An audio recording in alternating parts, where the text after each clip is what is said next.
Abala na at kanya-kanyang estratehiya ang mga kandidato para sa campaign period ng kauna-unahang parliamentary elections sa BARM.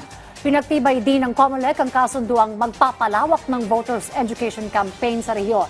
Yan ang ulat ni Tricia Aragon ng TTV Cotabato.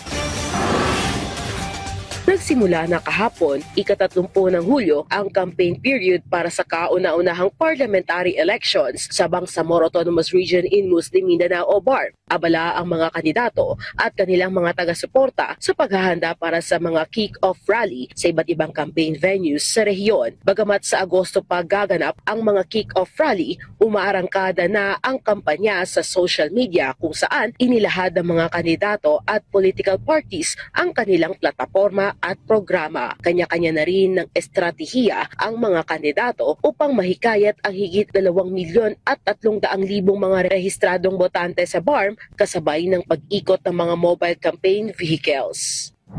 Mahigit 630 kandidato at party nominees ang naghahanda na makuha ang 80 pwesto sa Bangsamoro Parliament. Bilang paghahanda sa halalan, nagsagawa ang COMELEC kasama ang Integrated Bar of the Philippines at Ministry of Basic, Higher and Technical Education ng stakeholders briefing at nilagdaan ang mga kasunduan upang palawakin ang voters education campaign sa buong Bangsamoro.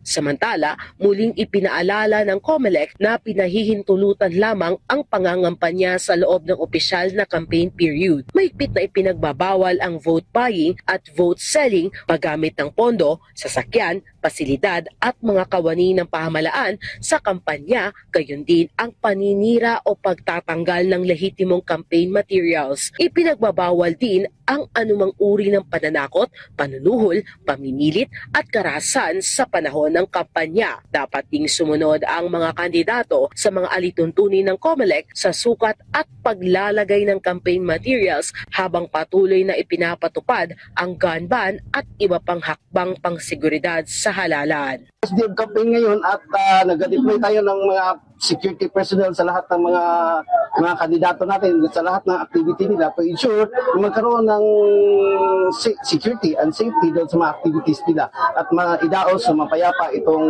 campaign period.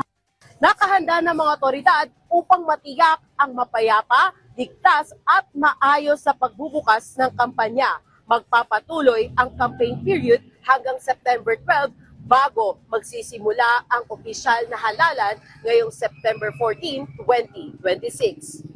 Mula dito sa Bangsamoro Autonomous Region in Muslim Mindanao, Tricia Aragon para sa Bayan.